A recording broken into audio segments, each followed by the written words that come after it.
የኔና ሄኖክ ትዳር ማለት የኮንትራት ትዳር ነው። ስለዚህ እዚህ ላይ የኮንትራት ትዳራችንም ሆነ ኮንትራታችን አልቋል ማለት ነው። ብዙ ጊዜ የለንም ቤቲ። አሁን ስለ ሄኖክ እያሰብሽ ራስሽ ላይ ሞት አትጥሪ። ይኸውልህ ካማል፣ እኔ ቤቲ ነኝ።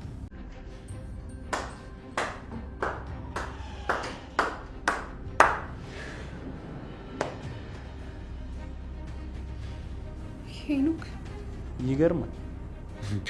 ምንድነው እሱ? ከምሩ ጋር ሰላም አይደላችሁም? ተጣላችሁ? አሁን ቅዱሴ ምንም ሰላም አይደለም። ምን ተፈጠረ ንገረኝ። አይ ይሄን ያለ የከረረ ጸብ እንኳን አይደለም እኮ ንገረኝ በትክክል ምንድነው እሱ? ይሄን ሰሞን ስራ ቦታ ጥሩ ነገር አልተፈጠረም እና ያ ነገር ደግሞ ምሩን በጣም ረብሾታል። ይኸው በስተመጨረሻም ወጥታ ስራ መስራት ጀመረች። ታዲያ ቡና ብጠጣ ግን ጥሩ ነበር እንዳይቀዘቅዝብህ። በጣም ይገርማል። ቡናው ነው እንክብካቤ። እንዴት እንደዛ አልክ? ይገርምሻል፣ እኔ እዚህ ቢሮ መምጣት ከጀመርኩ ጀምሮ አንቺ እንዲህ ተንከባክበሽኝ አታውቂም። ዛሬ ምን ተገኝቶ ነው? መጀመሪያውንም እኮ አንተ ጥፋት ነው። እንዴት ነው የኔ ጥፋት የሆነው ደግሞ? እንዴ እስኪ መቼ ነው እንደዚህ ሰላማዊ በሆነ መንገድ መጥተህ የምታውቀው? ቲጂ ነው ምንድን ነው? ምንም አይደለም። ከናኦሚ ጋር ሁሉንም ነገር አውርተናል። አይ ምንም አይደለም አትበይኝ፣ ንገሪኝ። እኔ እንድታወሪኝ ነው የምፈልገው። ምንም አይደለም እኮ በቃ ትንሽዬ ችግር ነበር፣ አውርተን ፈተናል። ምሩ ትንሽዬ ነገር ብትሆን ኖሮ ናኦም እንደዛ ተናዶ አይወጣም ነበር።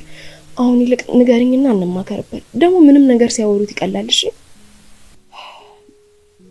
በቃ ናኦሚ ጽናት ጋር ነው የምሄደው ብዬው ስራ ስለጀመርኩኝና እዚህ መጥቶ ስላጣኝ ነው የተናደደው። ታዲያ ምሩ የስራ መጀመርሽ እኮ ጥሩ ነው፣ ግን ለምን ከናኦም መደበቁ አስፈለገ? ማንን አግኝተህ ነው እንደዚህ ተበሳጨው? ቆይ ማን ነው እንደዚህ ያናደደ? ደግሞ እኮ ስደውልም ስልክ አታነሳልኝም። ምንም አይደለም ልጄ፣ እንዲሁ ዝም ብለው ሰዎች አናደውኝ ነው። ታዩ በቃ እንጂ አባዬ አትደብቀኝ።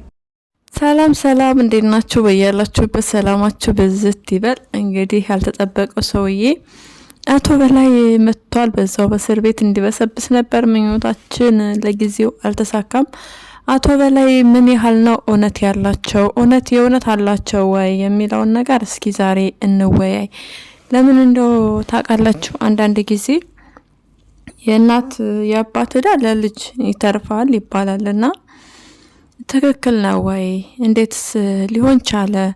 የኪራ እናትና አባት እውነተኛ እንደምናስባቸው አይነት ሰዎች አልነበሩም ነው። እኛ እንግዲህ የምናውቀው የኪራ እናትና አባት በጣም ጥሩ ሰዎች እንደሆኑ፣ ያላቸው ልጅ ኪራ ብቻ እንደሆነ ነው የምናውቀው። እንግዲህ ክብሮም መጥቷል። የክብሮምን ልጅነት ተቀብሏል አባቱ። እንዲሁም የኪያንም ልጅነት ተቀብሏል። የስፒድን ነው እንግዲህ ያላወቅ ነው። ስፒድ እንዳጋጣሚ ለጎዳና ነበር ያደገው የኖረው። እናቱን በሞት አጥቷል። በድህነት ነበረ እየተሰቃየ ያለፈችውና በድህነት ብቻ በሚያሳዝን ህይወት ውስጥ ነው የኖረው። ለዚህም ደግሞ አቶ ተሾመ የኪሩቤል አባት እንደሆነ ተጠያቂው እየተናገረ ነበር። ስፒድ አመጣጡ በጣም ክፉ ሰው ሆኖ ነው። የእውነት ክፉ የሆነው ለምንድን ነው? እውነት በቃ የተበደለው በደል ነው ወይ እንደዛ እንዲሆን ያደረገው? እንግዲህ አስቴር ታይልኝ ባሌን እያለቻት የኪራ እናት ማለት ነው። ከዛ በኋላ እያወቀች ሚስት ልጅ እንዳለው እያወቀች አስቴር የኪራ እናትና የኪራ አባት ተጣምረው ኑሯቸውን እንደቀጠሉ፣ የስፒድን እናትና ስፒድን ደግሞ አግልለው እንደተዋቸው ነው እየተናገረ የነበረው። ነገር ግን እኛ በክፉ መንገድ ስለመጣ ማንም ሰው ተቀባይነት አላደረገለትም። ማንም ሰው አልተቀበለውም ስፒድን። ስለዚህ አሁን ደግሞ አቶ ተሾመ ምን ያህል እውነት አለው? የእውነት ክፉ ነው እንደምንለው ሰውየው ክፉ ነው ወይ? ምን ይመስላችኋል እናንተ? የእውነት ተበድሏል ወይ? ሲቀጥል ደግሞ በምን አይነት መንገድ ነው የበደሉት? ገንዘብ መቀማት ነው። ህግ አልነበረም የበዛ ጊዜ። እንዴትስ አልከሰሰም? እንዴትስ ገንዘቡን አላስመለሰም? ለምን ይመስላችኋል? የእውነት የኪራ አባትና እናተኛ ከምናስባቸው ተቃራኒ ናቸው? እንዴት ነው? እንዲሁም አባባ በእውቀቱ የሚያውቁት እውነት አለ። አሁን ላይ ኪራ እንዳይሰማ የተፈለገው ነገር ምንድን ነው? ምን ይመስላችኋል? የሆነ ከባድ ነገር እንዳለ ተዳፍኖ መቅረት እንዳለበት ነው አባባ በእውቀቱ እየተናገሩ ያሉት። ኒና ሰምታ እንግዲህ ሹክ ብላለች ለጺ ያውቃለች። ስለዚህ በቀጣይ ደግሞ ኪራ የሚያውቅ ይሆናል። ዞሮ ዞሮ ኪራ ማወቁ አሪፍ ነው፣ ምንም ችግር የለውም። በእርግጥ አንዳንድ ጊዜ የሆነ መጥፎ ቤተሰብ ሲኖረን ያ መጥፎ ማንነት ያሳፍራል፣ ያሸማቅቃል። ግን ደግሞ ማጽዳት ያለብንን ነገር አጽድተን እንደ አዲስ መገንባት እንችላለን። ቤተሰቦቹ የእውነት አቶ በላይን በድለውት ከሆነ ኪራ እንግዲህ ማድረግ ያለበት ነገር ሊኖር ይችላል። እርቅ መፍጠር፣ ይቅርታ መጠየቅ በቤተሰቦቹ ስም አቶ በላይን በቃ ቀርቦ መጠየቅ ነው። አሁን እያለ ያለው አቶ በላይ የባብ ልጅ ባብ ነው፣ የባብ ሰው ልጅ ባብ ነው እንቁላሉ ምናምን እንደዚህ አይነት ንግግር ነው። ከጥሩ ያልሆነ ዘር እንደተገኘ ነው እየተናገረ ያለውና በዚህ ልክ እንዴት አድርገው ነው የበደሉት አቶ በላይን? እንዲሁም የህሊናን የልጅ እናቱን እንዴት አድርገው ነበር እንድትሞት ወይም እንዳትኖር ያደረጉት? እዚህ ነገር ላይ ሁሉ የኪራ ቤተሰቦች እጅ እንዳለበት እንግዲህ ትልቁን ቁልፍ አባባ በእውቀቱ ያውቃሉ። አቶ በላይ ያመጣጣቸውን እኛ አልወደድነውም፣ አልተቀበልናቸውም። ነገር ግን ሲቆም ብለን እናስብ፣ እንደ ሰብአዊነት ወይም እንደ ገለልተኛ ወገን ሆነን እስኪ አስተያየታችንን በዚህ ጉዳይ ላይ ብናንጸባርቅ። በጣም ያላሰብነውና ያልጠበቅነው ነገር እየሆነ ነው። እንግዲህ አቶ በላይ ክፉ ሰው ሆኖ አይደለም፣ በእርግጠኛነት ስናየው በቃ የመጀመሪያ በጭራሽ አልተቀበልነውም። አቶ በላይ ይውጡልን ከድራማው እያልን እስከ እንግዲህ መልስ እስከ መሰጠት ድረስ የደረሰበት ፓርት ነበር የአቶ በላይ ጉዳይ ላይ። ስለዚህ የእውነት አቶ በላይ ምን ነበር በደላቸው? ምን ያህል ቢበደሉ ነው እንደዚሁስ? የልጅ እናቱን የሆነ በቃ ትልቅ ነገር እንዳደረጉ ነው እኔ እየተሰማኝ ያለው። ያንን አድርገው ከሆነ ኪራ ዋጋ መክፈል የለበትም። ነገር ግን ደግሞ እንደ ሰብአዊነት እንደ ፍትህ ወንጀልን በወንጀል ሳይሆን ወንጀልን በቃ ስህተትን በፍቅር እንደዛ ቢመልስ ብዬ አስባለሁ። በቤተሰቦቹ ስም ይቅርታ ቢጠይቅ።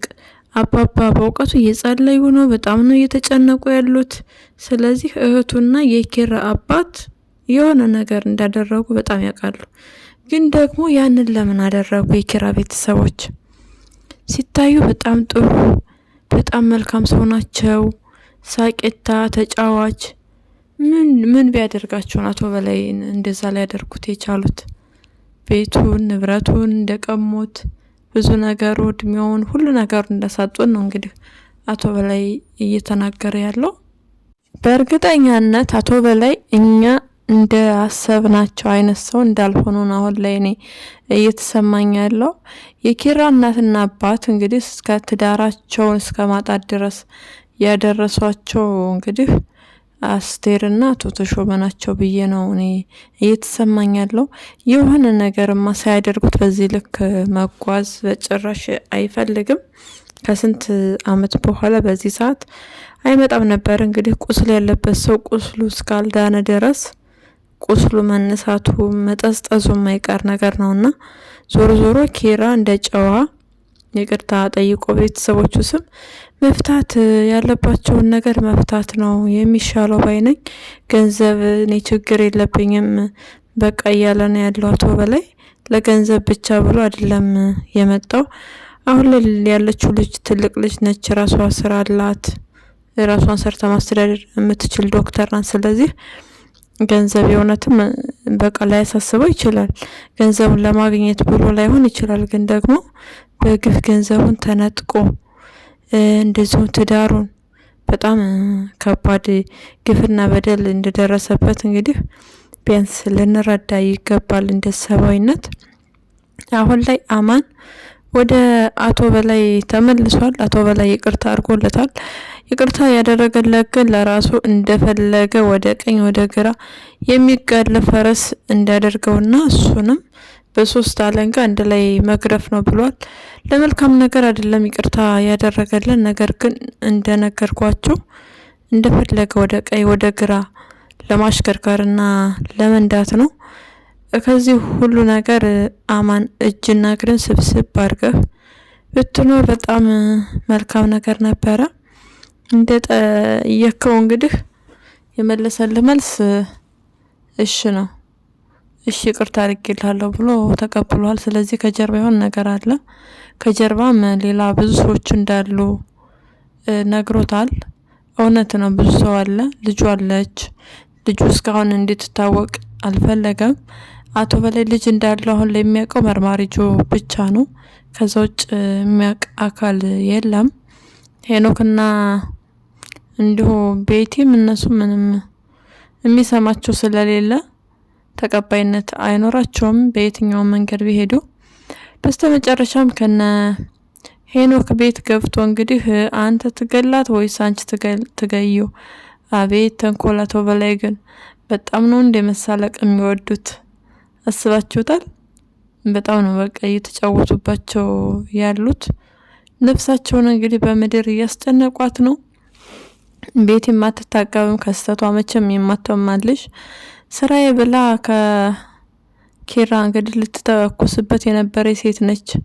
ስራዬ ብላ ከኪራ ቢሮ ሄዳ ይቅርታ ልጠይቅህ ነው የመጣሁት፣ ይቅርታ አቶ በላይ አሁን ለኔ ጠላት ናቸው፣ የጠላት ነው ብላ ነበረ ኪራን ለመጉዳት ከአቶ በላይ ጋር በዛ ጊዜ ተጣበቀችው። ኪራ ደግሞ በየትኛውም ሰዓት በየትኛውም ታምር በጭራሽ ከቤቲ ጋር አብሮ መስራት የለበትም። በቃ ከበር ራሱ እንዳትደርስ መታገት መቻል አለባት እሷ ልጅ። ካለበለዚያ አደጋና ችግር ነው ይዛ የምትመጣው። እንደነገርኳችሁ የጠላት ነው ብላ ነው እንግዲህ ከአቶ በላይ ጋር ሙጭጭ ብላ በዛ ጊዜ ብዙ ነገር ያበላሸችው። ስለዚህ ለኪራ መቼም ቢሆን ወዳጅ ልትሆን አትችልም። ቀኝ ሲሏ ቀኝ፣ ግራ ሲሏ ግራ ስለሆነች እሷ ጋር መስራት አያስፈልግም። ራስክን መጠበቅ መቻል አለብህ ኪራ ከምን ጊዜውም በላይ። እንግዲህ አቶ በላይም ሀቅ አለ ካለ ሀቁ እንዲወጣለት ምኞታችን ነው። ሌላ የግል ጸብ እንዳለበት ሰው አቶ በላይን አለመቀበል አይቻልም። ከዚህ በኋላ ቢያንስ ከአቶ በላይ ጎን ልንሆን ይገባል። ፍትህ ለጺ ፍትህ ለኪራ እንዳለ ሆኖ ነገር ግን ደግሞ በቃ ምን ያህል ቢበደሉ ነው አቶ በላይ በዚህ ልክ ኪራን ለመበቀል የመጡት የሚለው ነገር አሳሳቢ ነው። እንዲሁም አባባ በእውቀቱ የሚያውቁትን እውነታ መናገር መቻል አለባቸው። ለኪራ ፍትህ የሚገኘው ነጭ ነጩና እውነታ የሆነው ነገር ሲወጣ ነው እንጂ ምንም ነገር በመደበቅ ፍትህ ሊመጣ አይችልም የሚል እምነት አለኝ። መርማሪ ጆና ሀኒ ደግሞ ያላቸው ግንኙነት አሁን ላይ ምን ይመስላል? ከበፊቱ እንዴት ነው? ተቀራረቡ ወይስ ሀኒ ግን ምንድነው በጣም ማውራት አበዛሽ? በጣም ነው ገርሞት እያዳመጣት የነበረው። በጣም ጭስ ትወዳለህ? ልታዳምጠው እኮ ፈቃደኛ አይደለችም። እሷ በጣም ብዙ አወራች። እንግዲህ እጣን የማይወዱ ጭስ ካለ በጣም በሽተኛ ናቸው፣ ታማሚ ናቸው ማለት ነው እያለች ነው። በቃ ይሄንን ደግሞ መርምር ብለሽ የቤት ስራ አለመስጠትሽ ጥሩ ነው ሀኒ። ለማንኛውም እቺ ተፈተፈ መታያት ነገር እንድትሳካልሽ ምኞታችን ነው። በጣም እየተደነባበረች ትገኛለች ሀኒ። ፍቅር እንደዚህ ድንብርብር ያደርጋል እንደ ጎበዝ። በጣም እኮ ነው እየተደነባበረች ያለችው። ቡና ስታልሰጠው አስቡት እጇ ላይ ግልብጥ። አቤት ሀኒ፣ ይሄማ ተንኮል ነው። አውቀሽ ነው እንደዛ ያደረግሽው። ይሄ ተንኮል ነው። ኪያና ጠበቃ ዮሴፍ ደግሞ እንግዲህ ድምጿ ሲሰማ ተደብቆ ነበረ ከስር። እንደዛ ማድረጉ ተገቢ አይደለም። ዞሮ ኮራ ቀብረር ጀነን ቢልባት ጥሩ ነበር። እንግዲህ ሄዳ ትነግራቸዋለች ለኤደንና ለሀና። ሲመልሱላት መልስ ይገባታል ጥፋቱ የራሷ እንደሆነ።